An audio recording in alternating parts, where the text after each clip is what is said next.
You stand in the dim light of your garage, surrounded by shadows that stretch like accusations.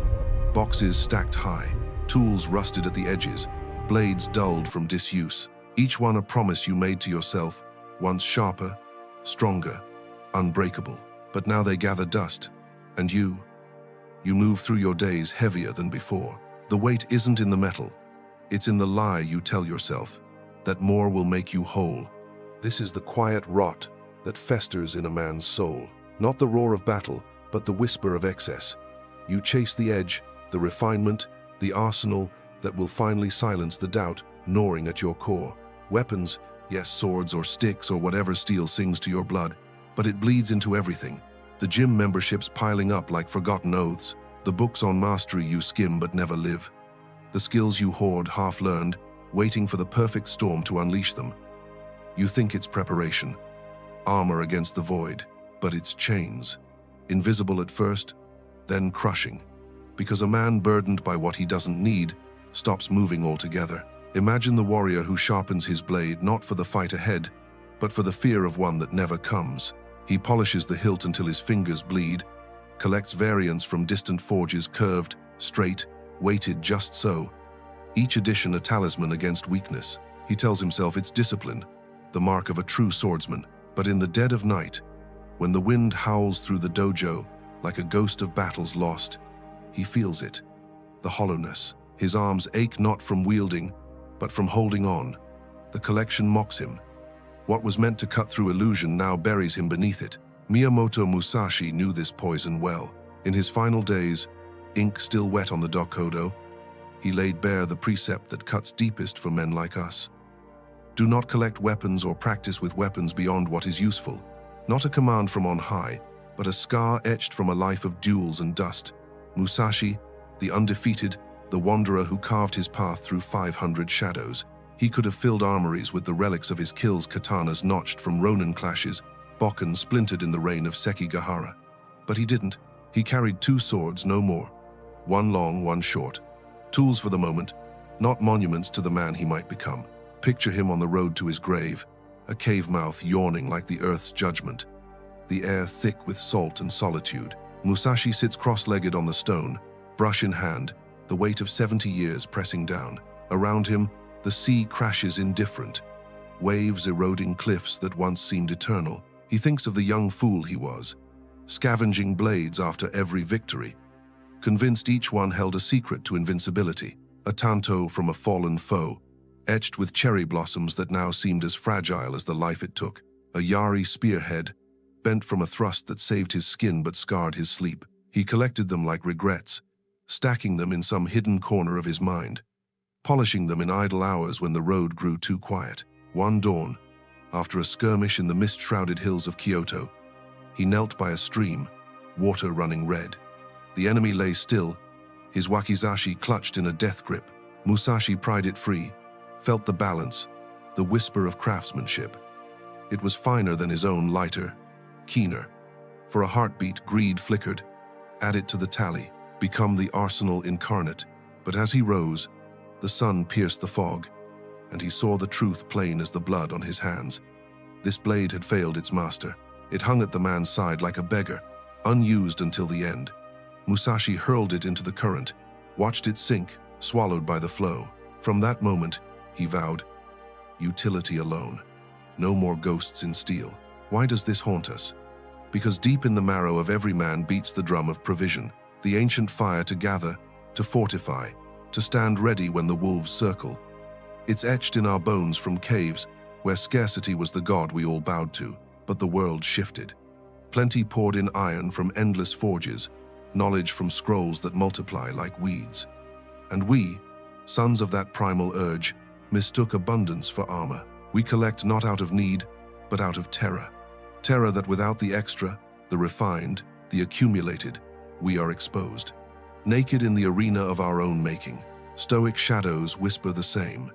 Epictetus, chained in the emperor's shadow, owned nothing but his thoughts. He didn't hoard discourses or debate tactics beyond the breath in his lungs. Marcus Aurelius, emperor with legions at his call, wrote in his tent by lamplight, "Very little is needed to make a happy life," not because he lacked, but because he saw the snare. Excess doesn't sharpen, it dulls. It scatters the mind like leaves in a gale. You practice forms until your muscles scream. Chase variations until dawn cracks the sky, all to drown the silence where true strength is forged. But Zen cuts cleaner. The sword is the mind. Collect beyond use, and you forge chains, not clarity. This is the hidden fracture. Men don't fall to enemies outside. We crumble under the weight we pile on ourselves. The collection starts small, a second blade for balance, a third for versatility. Then it creeps. The app that tracks every rep, the journal bloated with unheeded notes, the side hustle that devours nights but yields nothing but exhaustion. You tell yourself it's the path to mastery, but mastery isn't a hoard. It's the empty hand that strikes true, the practice that ends when the lesson lands. Anything more is fear dressed as foresight. Feel it now, pressing against your ribs, that garage again, or the office drawer crammed with half-forgotten tools, the phone gallery of workouts abandoned mid-set, the closet of clothes bought for the body you'll sculpt tomorrow. Where does it end? It doesn't, unless you face it. So look, really look. What weapons have you gathered that no longer serve the fight you're actually in? The skills you drilled to death, now rusting while life demands something simpler. The knowledge you swallowed whole, regurgitating it to no one, least of all yourself. Who are you in this moment? Surrounded by your arsenal, the warrior who wields, or the collector who cowers? Trace it back. That late-night scroll through forums, eyes burning, seeking the next technique to complete you. The impulse buy of gear that sits pristine, a shrine to potential unrealized. You've become the curator of your own defeat. Not because you lack discipline, no. You've got rivers of it, poured into pursuits that echo hollow. But the man who bleeds for excess, he's the one who never truly fights. He postures in the mirror of his mind, blades arrayed like trophies, while the real blows land unseen. Admit it, the pain isn't in the acquisition, it's in the abandonment you fear. Letting go feels like surrender, like stripping bare before the storm. But here's the blade's edge of truth. Surrender to utility is the sharpest strike. Musashi didn't collect because he understood the void's demand. In emptiness lies power. The hand unburdened moves faster. The mind uncluttered sees the opening others miss. Start there, not with a purge, a grand ritual of fire and farewell, but with the quiet audit. Sit in the half-light, as he did in his cave, and ask, does this cut? Does this serve the path I'm walking right now? The path, that's the reckoning. Yours isn't the endless dojo of hypotheticals. It's the narrow trail through fog and thorn, where every step tests the load on your back. Shed the extra. Feel the lightness creep in, unfamiliar at first, like blood returning to a numb limb. The second sword you carried for just in case? Leave it. The form you perfected in isolation, irrelevant to the chaos of kin and calling, release it. Not in anger, but in acceptance. This isn't loss, it's reclamation. You're taking back the hours stolen by shine and shadow play. Watch how it unfolds. The morning run, unencumbered by the watch that tallied every stride into judgment. You feel the ground rise to meet you. Breath syncing with the rhythm of earth. No numbers to fracture the flow. The conversation with your son, absent the mental scroll of right responses hoarded from books. Words land raw, connection sparks unforced. The work that calls in the dead hours, pen to paper, no detours into the library of half-read tomes. Ideas crystallize, unpolluted. This is the transformation's forge. Not addition, but subtraction. Each release a hammerfall, reshaping the raw ore of you into something lethal in its leanness. Deeper still, the psyche stirs, old ghosts rising to test the purge.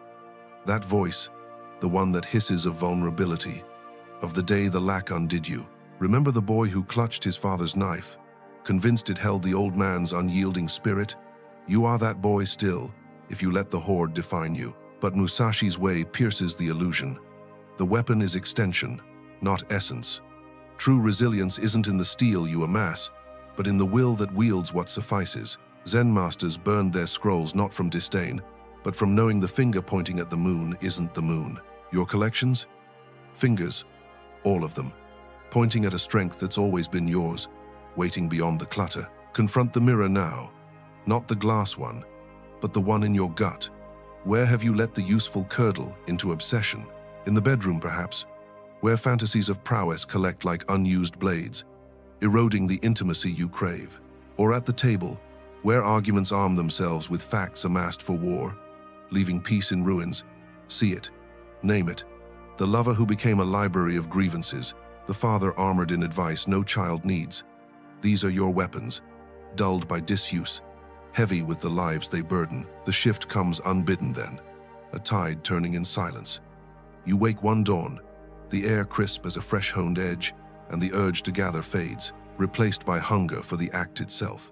Practice narrows, not to exhaustion, but to essence, the swing of the stick through empty air, body aligning with intent, no variance to dilute the strike, the reed that sinks into sinew, one book at a time, its lessons etched in motion, relationships stripped to bone, presence over performance, touch over technique.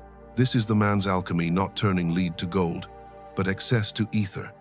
You move through the world not as a fortress on legs, but as the storm itself, unpredictable, unladen, unbreakable. And in the quiet after, when the day's demands recede like a routed foe, you sense the change permanent. The garage empties, not in a frenzy, but in measured hands, each piece weighed, then set free. Tools to a neighbor's bench, books to a fire or a stranger's shelf. The space echoes at first, vast and accusing, but then it breathes, fills with the simple, a single blade, oiled and ready, or nothing at all, because the greatest weapon was never held. It was the choice to hold less. Musashi sealed his Dokkodo with this precept, not as warning, but as liberation. In his cave, brush trembling from age-frail fingers, he understood. The endgame isn't the arsenal, it's the arrival, light as ash, heavy with what endures. Men who cling collect coffins for their fire. Those who release, they burn eternal. So stand now, in your own dim light. Feel the weight lift, inch by unforgiving inch. The world doesn't yield to the man who stockpiles shadows. It bows to the one who steps forward, empty-handed, eyes fixed on the horizon's thin blade of dawn. A man who wields only what serves carves his legacy not in steel, but in the scars he refuses to hide.